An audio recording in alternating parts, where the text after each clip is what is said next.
Bolehkah berimam kepada anak-anak? Anak-anak yang boleh menjadi imam itu adalah, kalau di dalam kitab Matan Takrib disebut murahiq. Murahiq itu apa? Anak-anak yang sudah hampir baligh. Syarat selanjutnya yang mesti terwujud pada imam adalah bahwa imam tidak boleh ummi. Ummi itu maksudnya adalah tidak mampu membaca Al-Quran dengan benar. Andai makmum tadi dan imam ketika berdiri, makmum di belakang imam. Ketika duduk, makmum lebih maju, batal sholat. Itu gunanya mundur sedikit.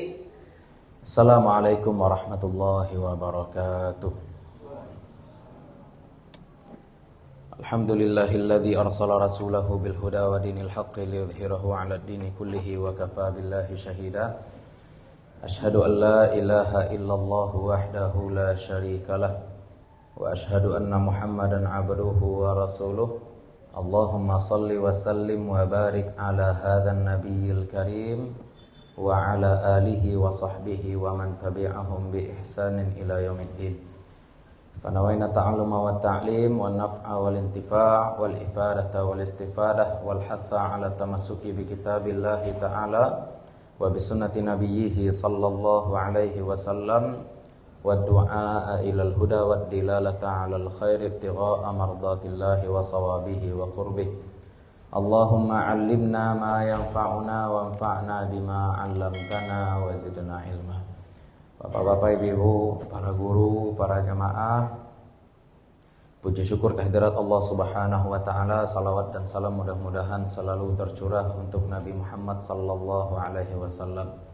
Mudah-mudahan dilimpahkan pula untuk keluarga dan para sahabat beliau serta kepada siapapun yang telah menyampaikan ajaran beliau kepada kita, termasuk orang tua dan guru-guru kita. Mudah-mudahan kita, keluarga kita, anak cucu kita semuanya tetap berpegang teguh kepada apa yang telah dibawa oleh Nabi Muhammad sallallahu alaihi wasallam, sehingga nanti di akhirat kita bisa dibangkitkan bersama-sama dalam barisan beliau dan mendapatkan syafaat dari beliau. Pada Jumat yang lalu kita sudah membahas tentang sholat jamaah. Hukumnya secara mu'tamad adalah fardu kifayah. Hukumnya fardu kifayah. Andai tidak terlaksana sholat berjamaah untuk menegakkan syiar di satu kampung, di satu daerah, maka seluruh penduduk kampung ikut berdosa, kecuali yang ada uzur. Ada kalanya uzurnya umum kemarin. Uzur umum itu seperti hujan lebat, ya. Uzur umum contohnya hujan lebat. Ada lagi uzur khusus. Uzur khusus itu misalnya sakit atau menunggui orang sakit atau uzur-uzur yang semisal dengan itu. Ya. Orang sakit menunggui orang sakit. Dulu ada guru kami Habib Ahmad. Habib Ahmad Al-Makdi itu cerita kalau di Yaman ada satu lagi uzur. Apa tuh? Baru nikah. Lo hubungan baru nikah aja nak salat ke masjid. Ada guru, syekh punya murid, kemarin baru nikah, subuh langsung ke masjid besoknya.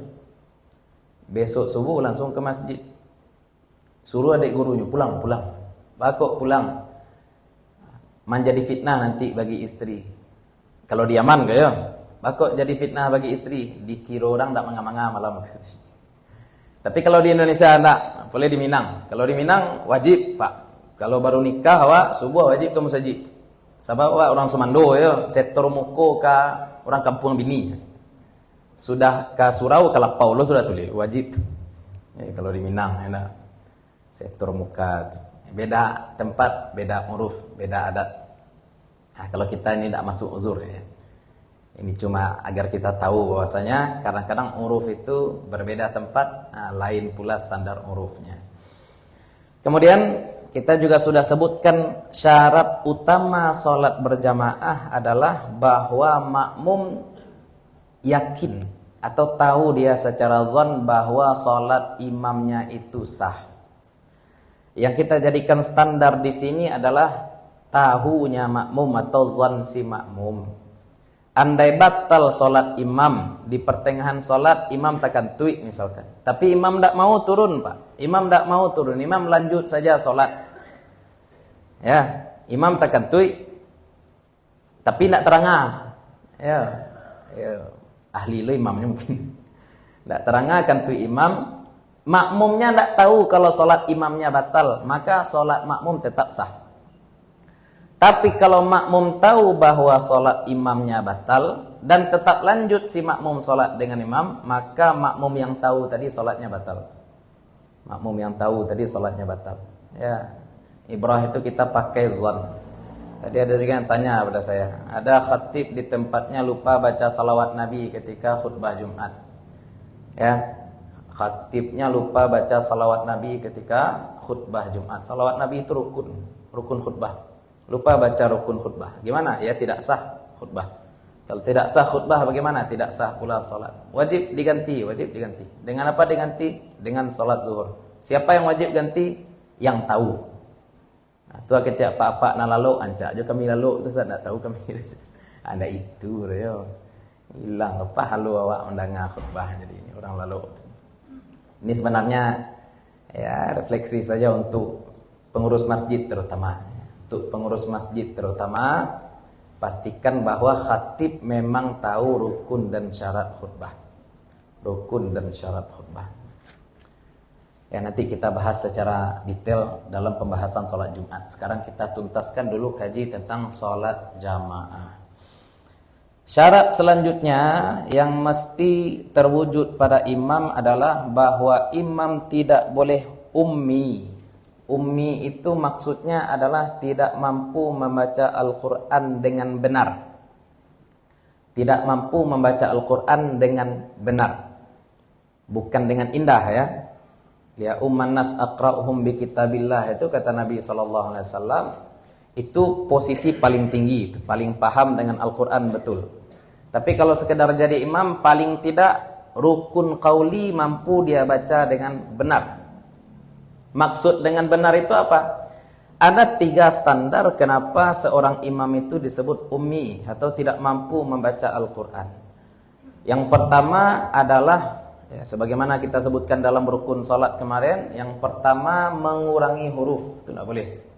Terutama untuk 5 rukun qauli ya, takbiratul ihram, al-fatihah, tahiyat, syahadat, salam. 5 ini. Si imam harus mampu membaca 5 rukun qauli ini dengan benar. Tanpa apa? Yang pertama tanpa mengurangi huruf. Yang paling umum barangkali dilakukan mengurangi huruf itu adalah sesuatu yang harusnya panjang dibaca pendek tanpa ada khilaf qiraat. Ini penting juga.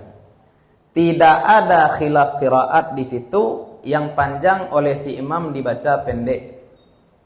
Bismillahirrahmanirrahim. Nah, seperti itu.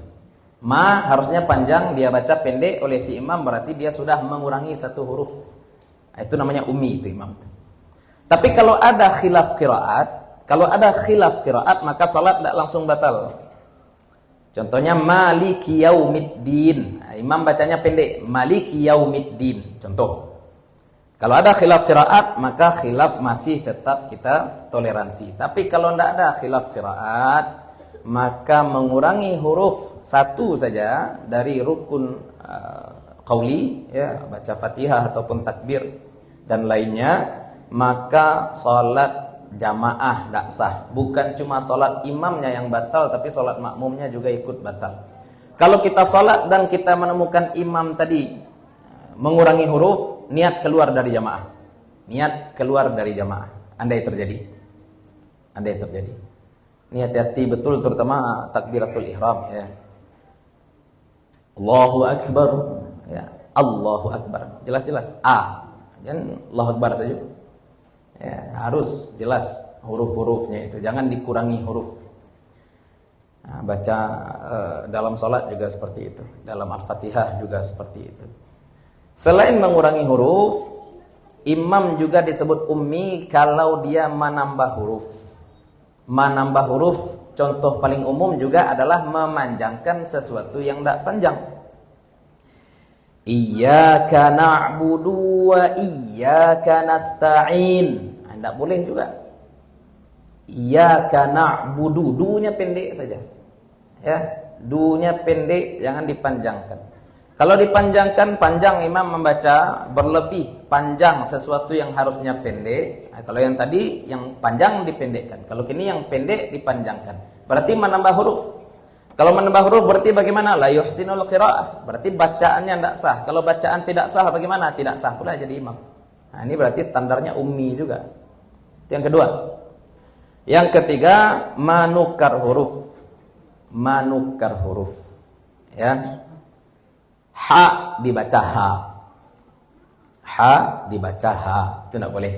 A dibaca nga. Tidak boleh juga. A dibaca nga. Tidak boleh juga.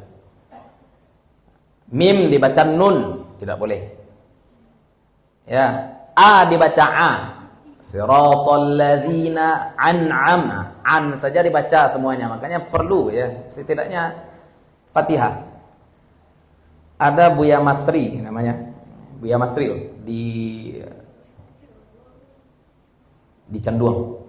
Tapi rumah beliau di Lasi. Beliau maja di Canduang. Jadi kami hari raya pergi ke rumah beliau, kami tanya. Beliau dulu sekolah di mana? Diantarkan beliau dulu ke Batu Hampar. Di Batu Hampar ini dulu ada namanya Syekh Abdurrahman Batu Hampar, itu pakar qiraat Sumatera Barat dulu. Syekh Abdurrahman Batu Hampar. Tanamu. Ya, kalau orang Kabaraja qiraat dulu akan belajar Al-Qur'an dulu saya suak. Itu perginya kemana ya? Ke 50 kota Payakumbuh inilah. Ke Batu Hampar terutama. Syekh Abdurrahman itu. Ada murid beliau. Namanya Buya Malik. Nah, Buya Malik melanjutkan dahulu. Nah, kalau Buya Masril ini, beliau dulu diantar belajar ke Batu Hampar. Itu kata beliau, 2 bulan hanya sekedar meluruskan bacaan Fatihah saja. 2 bulan hanya sekedar untuk meluruskan bacaan Al-Fatihah saja. Istilahnya Buya Malik dulu anglah bisa jadi imam. Baru pulang beliau ke Canduang. Ya, belajar beliau di Canduang kemudian. Nah, itu dulu. Ya. Sumatera Barat nih terutama 50 kota nih luar biasa. Tanamu. Ambo kalau pai kate kagam tanya ke Buya Masril itu tanya beliau. Ini ambo sendiri dulu Tuanku Sulaiman beraja di Batu Hampa aja dulu.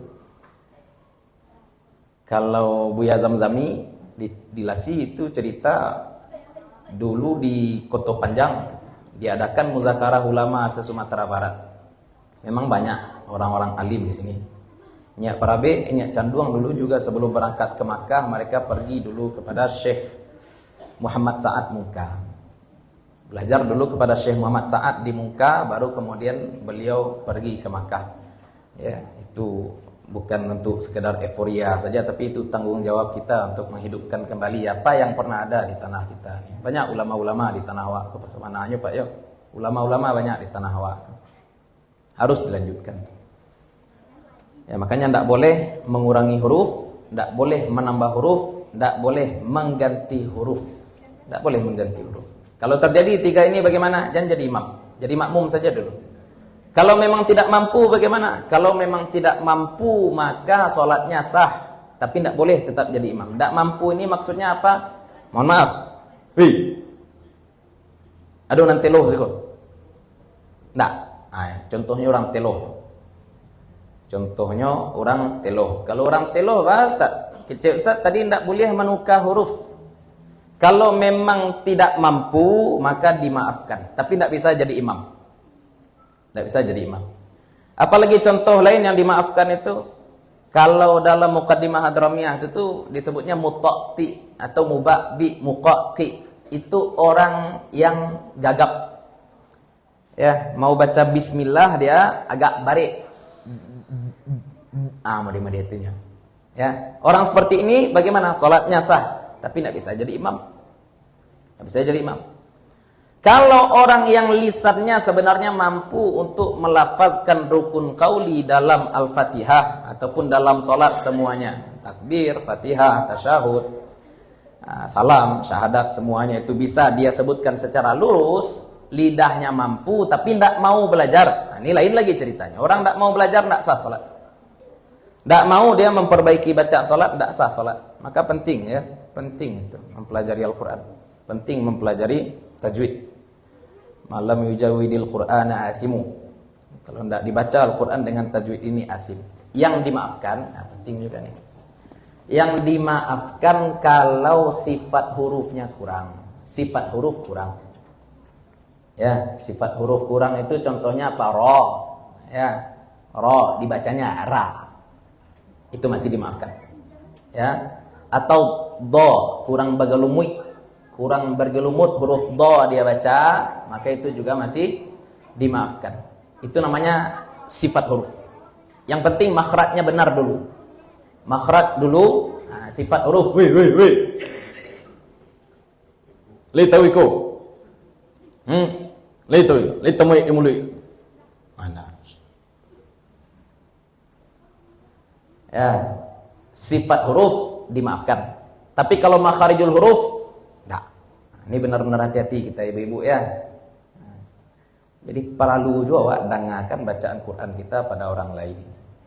Ya, alasan tiang bana awak membaca Al-Quran. Ambo dulu baca Quran kalau di Mesir itu tahsin dengan Syekh Ashraf di Masjid Syekh Saleh ketika Saleh Al-Ja'fari.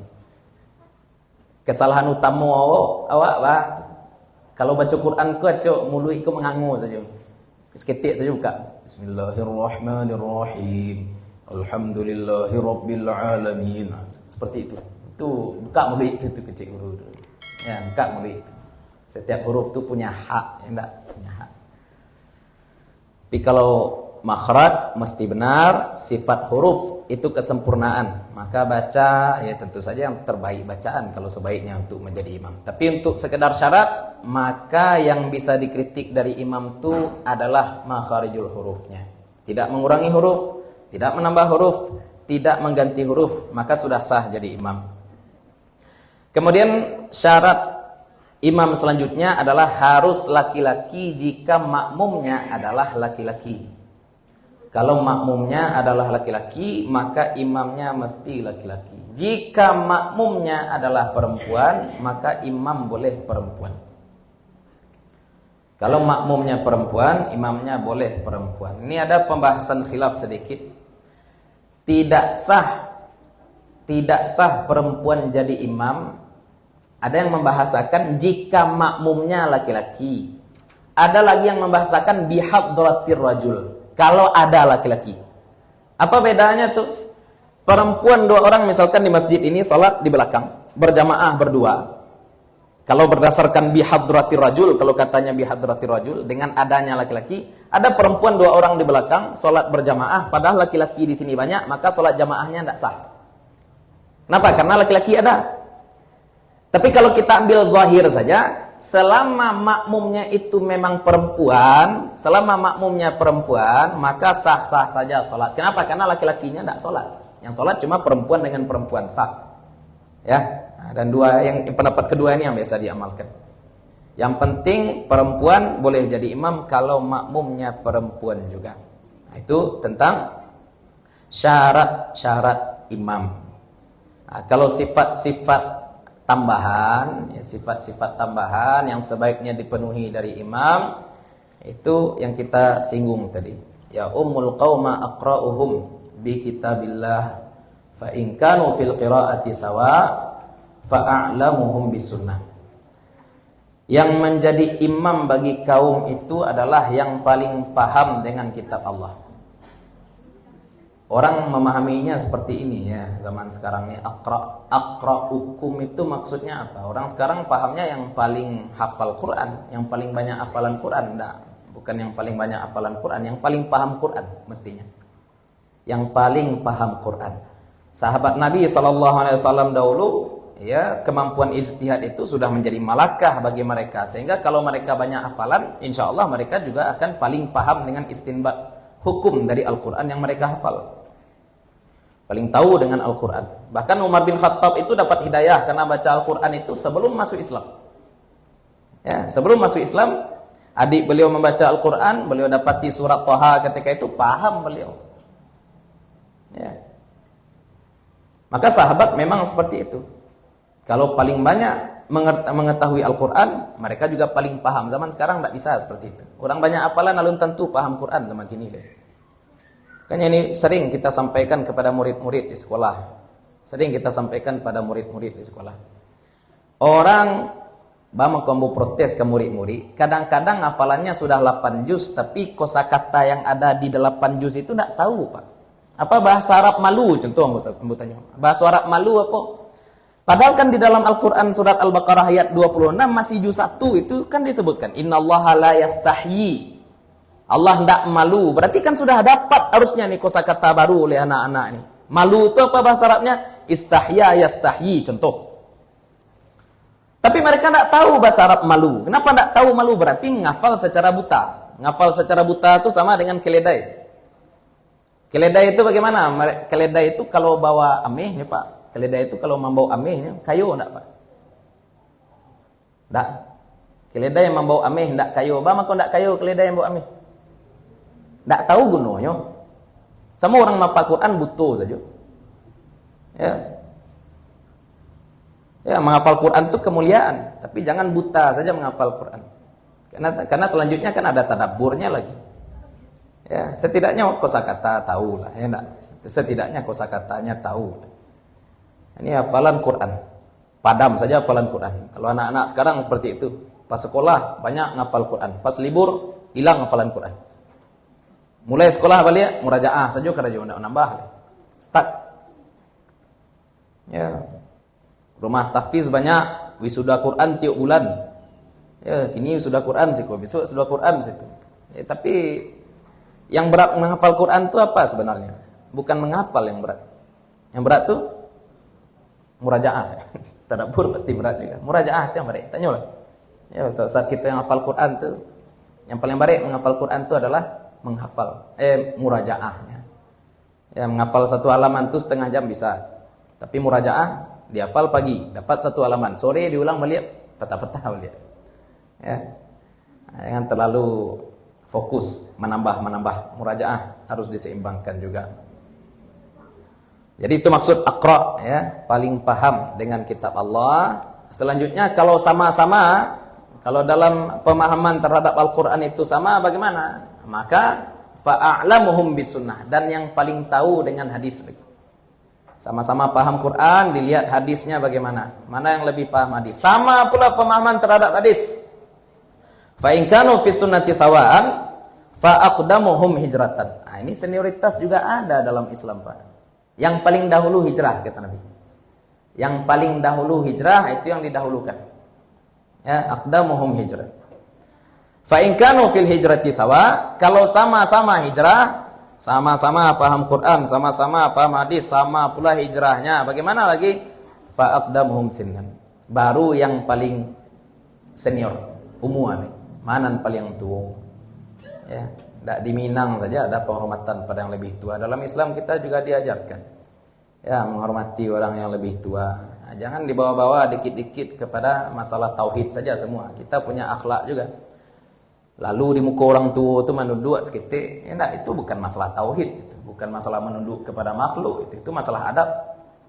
Ya, tauqir. Bagaimana kita memuliakan orang yang lebih tua? Ada, ya, istinadnya juga ada. Walaupun tidak secara frontal disebutkan oleh Nabi sallallahu alaihi wasallam. Tapi penerapannya balik kepada uruf yang tadi sempat kita singgung. Nah, itu tentang sifat-sifat yang sebaiknya ada pada imam. Bolehkah berimam kepada anak-anak? Anak-anak yang boleh menjadi imam itu adalah kalau di dalam kitab Matan Takrib disebut murahiq. Murahiq itu apa? Anak-anak yang sudah hampir baligh. Hampir baligh itu kira-kira umurnya 9, 10. Itu boleh. Ya. Sudah hampir baligh, murahiq, maka anak ini boleh menjadi imam. Kalau baru-baru mumayyiz, anak baru-baru mumayyiz tidak boleh jadi imam. Ya, tidak tahu kita kadar akalnya bagaimana. Kadar akalnya bagaimana. Kadang-kadang anak TK santi yang lo baca Qur'annya, Pak. Anak TK bagus bacaan Qur'annya, bolehkah jadi imam? Nah, ini jadi imam. Ya, karena kita katakan tadi ya, aqra'uhum bi kitabillah itu maksudnya apa? Sah menjadi imam itu mumayyiz lebih sedikit. Namanya murahiq, anak-anak yang hampir baligh. Sekarang tata cara berimam lagi ya. Tata cara berimam kaifiyatul iqtida. Yang pertama, makmum tidak boleh lebih maju daripada imam. Nah, Ustaz butuh peraga badu yang kopiah ke sana mau? Nah, bawa kawan cicik nanti itu. Ah, enggak nan di belakang, nan manduk tu. Ah, nan ganteng. Nah,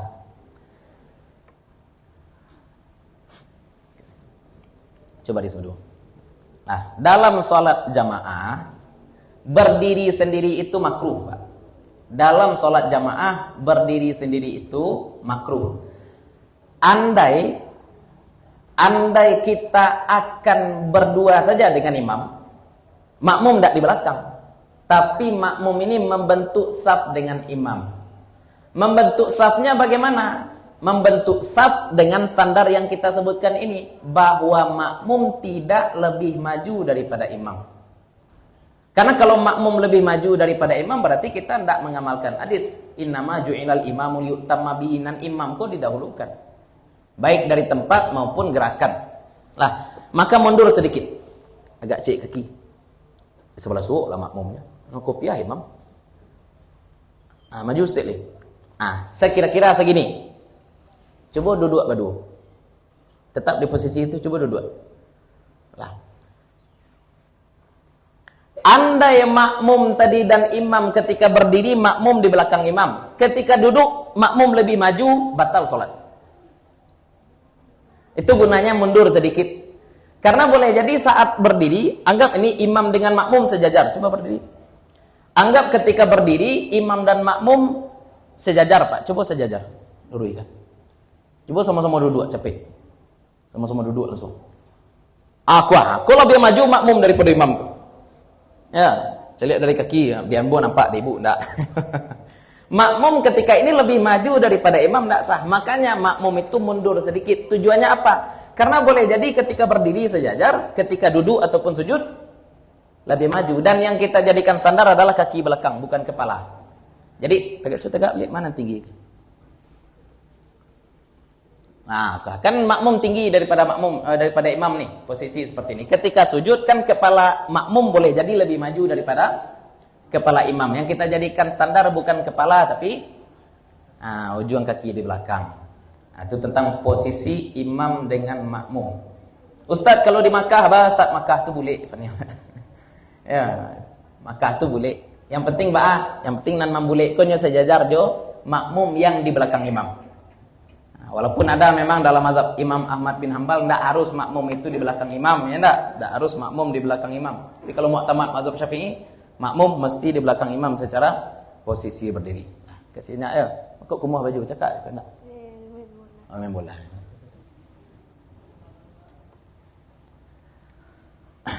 Itu yang pertama ya. Makmum jangan lebih maju daripada imam. Kita katakan tadi berdiri sendiri itu makruh. Berdiri sendiri makruh. Jangan lalu berdua ke maju. Sekali. Anda berang ya, sekali. Peraga. Saya nama? Ya. Nah, tadi kita katakan berdiri sendiri makruh, Pak. Bu. Berdiri sendiri makruh. Ya, imam nak kopiah saja tadi. Kena kopiah cek lek ke sana mau ke baju balang-balang ke? Bar maju, suka bar. Lah kini andai masuk makmum yang baru, ya, berarti kan sudah ada kawan tuh. Berarti makmum kan tidak harus bikin saf dengan imam lagi. Caranya bagaimana? Lah, coba cek salat, cek saja. Sedekap. Lah, alun si Akbar tiba kemudian ya. Nah, makmum yang baru datang ini kan biasanya orang sekarang ditariknya dulu makmum ke belakang baru dia takbir. Ya nak, coba tariknya ke belakang. Akbar tegak belakang suka di saf yang kedua. Tarik kawan ke belakang. Baru takbir. Kan seperti itu kebanyakan kita. Kalau seperti ini prakteknya, berarti kita membiarkan kawan kita ini, saya nama si Rofi, awak bueknya tagak surang, makruh jadinya. Jadi cara kita menambah jamaah gimana? Lama lihat posisi tadi, Rofi. Lah, si Akbar di siku ya enggak? Takbir dulu. Apakah di siku atau sebelah suku? Takbir dulu baru kaca kedua si Rofi. Jangan dulu. Kode saja. Baru mundur sama-sama. Sehingga dia Tidak berdiri sendiri. Itu sebenarnya cara. Ini juga sama andai kita saf 1 penuh, kita masuk saf 2. Saf 1 penuh, kita mau masuk saf baru tapi kita cuma sendirian. Ya, berdiri sendiri dalam sholat jamaah makruh. Lalu bagaimana caranya? Takbir dulu baru tarik orang di depan ke belakang. Jangan tarik orang ke belakang baru kita takbir. Ya, jangan pula mempring. Sudah ditarik orang belakang lari sudah enak. Itu kurang ajar. Kalau nak mau ditarik jadi pasu, ya orang tidak sadonya, lo tahu dah kok. Ya, tidak semua orang tahu, tidak semua orang tahu ya. Kayaknya ini contoh-contoh praktek saja. Yang penting apa tadi? Makruh, tidak haram juga ya, tidak haram juga. Kalau tidak ada yang tahu dari colek-colek jamaah saf 1, tidak ada yang mau mundur ya sudah, sholat saja sendiri belakang. Makruh Ustaz, ya makruh, kan tidak haram, kan tidak haram. Ya, itu contoh. Yang kesini ya.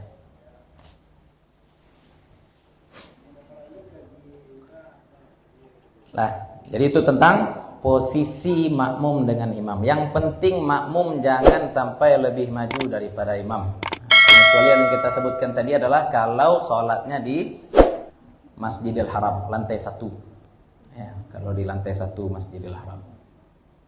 Ada pembahasan sebenarnya nih, masalah posisi makmum dengan imam. Kalau tidak ada sitar, kalau tidak ada sitar antara jamaah laki-laki dengan perempuan, maka jamaah perempuan yang sudah besar itu tidak di saf 1. Ya, anak-anak di muku, ibu-ibu di belakang. Kalau tidak ada sitar, penghalang. Kalau ada penghalang setinggi kau kira-kira, maka tetap saf paling mulia itu saf terdepan ya. Saf paling mulia tetap saf terdepan. Kalau tidak ada sitar, maka ihtijab. Maka saf kedua diisi oleh ibu, saf pertama biar diisi oleh anak-anak. Itu kalau tidak ada hijab. Di kampung-kampung masih kita temukan beberapa musala itu tidak ada sitarnya ya, tidak ada penghalang antara saf laki-laki dan saf perempuan. Sehingga perempuan maisi sebelah kida, laki-laki maisi sebelah suwo, seperti itu. Di kampung seperti itu. Nah, itu yang pertama tentang posisi imam dengan posisi makmum. Yang kedua, dalam sholat berjamaah makmum harus mengikuti setiap perpindah gerakan imam. Semua rukun fi'li mesti diikuti oleh makmum. Rukun fi'li. Kalau rukun qauli berbeda boleh. Rukun qauli atau lafaz-lafaz salat yang sunnah. Imam bacanya Allahumma ba'id, makmumnya membaca wajjahtu boleh. Tidak salah. Ya. Imam Allahumma ba'id, makmumnya wajjahtu. Tapi kalau imam tidak berkunut, makmum berkunut tidak boleh. Ya, karena kunut itu juga selain mencakup doa, kunut juga mencakup gerakan. Apa itu? Tatwilul i'tidal. Kita memperpanjang durasi i'tidal kita. Maka sesuaikan saja dengan imam. Imam misalkan bahkan kita sebutkan kemarin, andai imam lupa duduk tahiyat awal, imam lupa duduk tahiyat awal, terlanjur imam berdiri. Terlanjur imam berdiri. Imam kan tidak boleh duduk kembali, Pak. Karena duduk tahiyat awal itu sunat, sedangkan berdiri hukumnya wajib, rukun. Tidak boleh mengorbankan yang rukun demi yang sunat. Kan nanti diganti saja dengan sujud. Ya, kan itu kejadian ya. Imam terlanjur berdiri, tidak duduk tahiyat awal. Makmumnya mesti berdiri bersama imam. Tidak baca subhanallah, Ustaz? Tidak baca subhanallah. Kapan dibaca subhanallah? Andai ternyata di rakaat ketiga imam duduk tahiyat, imam di rakaat ketiga mengira masih rakaat kedua, baru dia duduk tahiyat, baru baca subhanallah. Ya, baru dibaca subhanallah. Andai imam duduk di rakaat ketiga. Sebab di situ letak salahnya. Di situ letak salahnya. Nanti sujud sahwi juga diikuti imam. Imam sujud sahwi, makmum juga harus sujud sahwi. Itu intiqalat ya. Dalam gerakan ya, dalam gerakan salat bersama imam harus sesuai. Innama ju'ilal imamu liyu'tamma bihi. Itu satu hadis tapi banyak istinbat hakam dari satu hadis itu. Harus sesuai rukun fi'li antara makmum dengan imam. Selanjutnya makmum harus mengetahui perpindahan imam. Bagaimana makmum tahu perpindahan imam? Makmum bisa tahu pergerakan imam itu bisa dengan suara. Kalau payahnya ketika pertama kali kepada abik dulu Yang takana bana dia ambo inya Imam Khatib Muzakir tu, beliau kalau takbir ko pak kareh, Allahu Akbar kareh. Indak tajawe dia, ba mangko kareh-kareh bananya ketika takbir, baru takana dia ambo. Batu beliau jadi imam saja mudo. Ketika mau saji alun ado mik. Bayang deh Pak ya, kalau ndak ada mik baca imam tu. Kareh, Allahu Akbar mak kareh. Ketika ada mik, kalau tiba-tiba lunak, biku heboh lu orang. Lah jadi ciri khas beliau. Iyalah terbiasa kareh, enak. Kami itu tambah kareh. Ya, lah terbiasa kareh, nah, kemudian datang mik, ya, kebiasaan kareh itu tetap beliau lanjutkan. Aneh lo jadinya biasa kareh, enggak kareh. Dulu Masjidil Haram tuh sebelum masuk listrik ke Masjidil Haram orang heboh aja tuh. Kan itu masyhur ya. Masyhur tuh. Ya, beberapa imam di Masjidil Haram enggak setuju listrik masuk ke Masjidil Haram. Sehingga sunnah mubaligh itu masih ada apa? Cara bagaimana makmum tahu kan bisa dengan suara imam atau dengan suara mubaligh. Suara mubaligh itu orang yang menyampaikan suara imam. Allahu Akbar kata imam. Mubaligh ini suaranya lebih keras. Allahu Akbar. Nah, sampai ke belakang. Barangkali setiap 10 saf ada mubaligh. Kalau jamaahnya banyak, kalau safnya banyak, itu namanya mubaligh. Ketika sudah ada mikrofon, sebenarnya mubaligh sudah tidak dibutuhkan lagi. Sebenarnya. Tapi tetap menghidupkan sunnah, tidak masalah. Seperti ini salat dilakukan di masa Rasulullah sallallahu alaihi wasallam sebelum ada mikrofon. Apa itu adanya mubaligh? Ketika ada mikrofon, perlukah mubaligh? Secara teknis kita tidak butuh mubaligh. Tapi tidak masalah kalau kita tetap amalkan sunnah. Ini contohnya padanannya sama dengan orang botak pergi umrah. Orang botak pergi umrah. Sudah tawaf, sudah sa'i di sunnah. Kita melakukan tahallul. Abu tak doa baca caranya Pak. Ambil pisau silet, icak-icak lalukan saja ke kepala. Yo, imrarul mus ya. Tetap.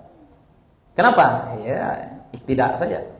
Ya, walaupun secara maqasid tidak bisa, enak, tapi tetap dilakukan itu. Itu contoh saja. Ya, termasuk tadi mubaligh. Bisa juga makmum mengetahui pergerakan imam, bisa dengan suara, bisa dengan mubaligh atau dengan makmum yang ada di hadapannya. Ya, makmum saf 2 lihat makmum saf 1, makmum saf 3 lihat makmum saf 2 dan seterusnya. Maka andai misalkan masjid itu punya ruangan yang banyak, mesti ada fasal. Atau salat itu dilakukan di ruangan yang berbeda. Nah, nanti kita bahas ya masalah fasil antara imam dengan makmum, mesti ada wasil. Mesti ada orang yang menjadi konektor atau penghubung antara imam dengan makmum. Yang penting makmum harus tahu pergerakan imam. Selanjutnya, tidak ada pembatas antara imam dengan makmum. Pembatas antara imam dengan makmum andai salat dilakukan di luar masjid. Kalau salat dilakukan di dalam masjid, walaupun masjid itu ada ruangan sekat-sekatnya, ada kamar-kamarnya, bahkan walaupun lantainya berbeda-beda, maka salat tetap sah. Imam lantai 1, makmum lantai 4, tapi tetap di masjid yang sama, maka salatnya sah. Tapi kalau sudah berbeda gedung, tidak sah. Imam di Masjidil Haram, makmum di Zamzam Tower, tidak ada cerita. Dan itu banyak diamalkan orang di Makkah, Pak. Ya. Di Makkah banyak kejadian. Batu sebab di mall di Zamzam Tower itu masih ada garis-garis saf itu, Pak. Tapi bangunan sudah berbeda. Salat jamaah itu apa arti jamaah? Apa arti jamaah? Bakumpu. Jamaah enggak? Bakumpu artinya. Ya, itu banyak. Salat di gedung. Kalau gedung ini sudah ada nih pembatas dinding ya, nah. Pembatas dindingnya ada. Kalau mau ke Masjidil Haram ya enggak bersambung lah. Tapi kalau yang di jalan tuh masih bersambung, Pak. Kalau yang di jalan itu masih bersambung dengan jamaah yang berada di belakang itu. Yo. Nah, di Makkah enggak sadonya lo betul yo. Orang di Makkah merdeka, Ustaz. Orang awam suka sekali pakai dalil seperti itu. Ustaz, orang di Makkah merdeka, orang di Makkah merdeka. Di Makkah tu orang santiang lah. Orang tak santiang lah lo. Kau Masjidil Haram, kau Zamzam Tower, Ya. Ini Ka'bah. Kalau orang sholatnya di Zamzam Tower, buat jamaah baru. Kenapa? Karena ada fasil. Ya, istilahnya ini masjid kita nih Bu. Orang tinggal di rumah situ, tadangan enggak suara imam ke rumahnya tuh? Hah? Terang. Boleh enggaknya sholat jamaah aja imamnya di rumah? Enggak, bahkan enggak. Nah, beda tampilnya enggak dong. Enggak ada jamaah di situ. Because kalau dibolehkan sholat di masjid di mana maunya kok di Zamzam Tower. Because sado jamaah kok di hotel saja, di duitnya saja TV. Ya, siaran live Imam Masjidil Haram, aja ibu-ibu di siku 15 Imam Masjidil Haram. Enggak sah. Ya. Kenapa? Karena ada fasil, pembatas, tembok. Tapi kalau di sini ada jamaah satu, jamaah di belakang ini lagi jamaah, belakang ini lagi jamaah, terus jamaah, nyambung keluar masjid. Ya, sampai keluar Masjidil Haram. Ini jalan. Ya, ini jalan. Sampai di sini jamaahnya langsung asal nampak juga oleh makmum ini punggung makmum yang makmumnya bersambung terus sampai ke imam sah juga salat. Tapi kalau sudah beda gedung punggung sana nampaknya lagi. Ya, punggung di TV dah lihat. Ya, beda gedung. Nah, yang masalah kalau yang ambo caliak mana, kadang-kadang panuh Masjidil Haram beberapa orang sholat di jalan. Harusnya sholat di jalan kiblatnya tetap ke Ka'bah. Ya, tetap ke Ka'bah. Tapi orang ku mai kui jalan saja, lurus saja sepanjangnya sholat. Ya, di muka Jabal Umar enggak salah. Ya. Nah, lurus saja di situ. Nah, kalau lurus saja mulai jamaah yang di sini enggak sah sholat. Apa? Karena enggak menghadap ke Ka'bah lagi itu. Ya, ini perlu juga diperhatikan. Kalau ada rezeki ke Makkah, dilihat-lihat ya. Diperhatikan tuh. Tidak ada fasil antara imam dengan makmum. Tidak ada beda tempat. Walaupun suara terdengar. Tapi kalau berada dalam satu masjid, sama-sama masjid, mau satunya di lantai 1, yang lain di lantai 2, lantai 3, lantai 4, lantai 10, sekalipun kalau semuanya adalah masjid, sah. Tapi kalau bukan masjid, maka pembatas ini menjadi masalah. Sekat itu menjadi masalah. Ibu di rumah dengan suami. Biasa solat jamaah, tapi awak bercakap gini. Itu baca caranya lah, awak ingin je solat berjamaah. Nan laki dalam bilik, nan awak di luar bilik, tak sah solat. Ya, tak sah solat. Jamaah itu bagaimana? Ya, bergabung. Kecuali masjid. Kalau di dalam masjid yang sama, ada sekat-sekat, tak jadi soal. Kalau yang satunya di masjid, yang satunya di luar masjid, asal ada makmum yang menjadi silah, yang menjadi penghubung antara imam di dalam masjid dan makmum yang berada di luar masjid, maka sah. Contoh lain ya. Sajid jawab lah, baik sajid peta ya. Sajidnya peta. Ini masjid. Ya, ini imam. Ini saf. Contoh, ini jalan. Ini jalan. Kalau ada makmum berlebih, makmum kan tambah di belakang. Sudah mentok, habis di belakang, makmum ingin menambah di samping. Bagaimana caranya makmum menambah di samping? Maka kalau ada di sini pintu, kalau pintunya di tengah di sini, ini ada makmum di sini. Maka makmum yang berada di luar masjid tidak boleh lebih maju dari makmum di sini. Sehingga disikonya menambah. Tidak boleh disiko. Kau tidak boleh makmum. Batu, sebab yang menjadi link atau konektor antara penyambung antara makmum yang di luar masjid dengan imam adalah jamaah yang berada di pintu. Ya, kok detailnya dia siapa judi sebenarnya kayak. Tapi gambarannya seperti itu. Gambarannya kira-kira seperti ini. Kalau ini bukan masjid. Kalau ini bukan masjid, ini jalan misalkan. Kalau di belakang tidak masalah. Yang di samping, jadi standarnya adalah penghubung antara makmum dan imam. Makmum yang berada di pintu. Itu kalau ramai ya. Kalau ramai. Tapi saji. Ada imam dia salam ke kanan keras. Pas salam ke kiri anyang sini. Iya, sah ya. Jadi makmum enggak tahu bahasanya lah salam ke kiri. Iya, iya. Supaya tidak mendahului imam. Iya ya. Berarti mesti dikasih tahu imamnya tuh. Iya, iya. Makmum takut mendahului imam. Oh iya, mendahului imam itu tidak membatalkan sholat. Tapi mendahului imam itu dosa ya, haram. Mendahului imam. Imam salam ke kanan. Assalamualaikum warahmatullah. Panjang lo doanya. Allahumma inni as'aluka ridhaka wal jannah. Tambah lo doa lain-lain misalkan. Ya enggak? Makmum kalau menunggu kok lamona salam ke kidah.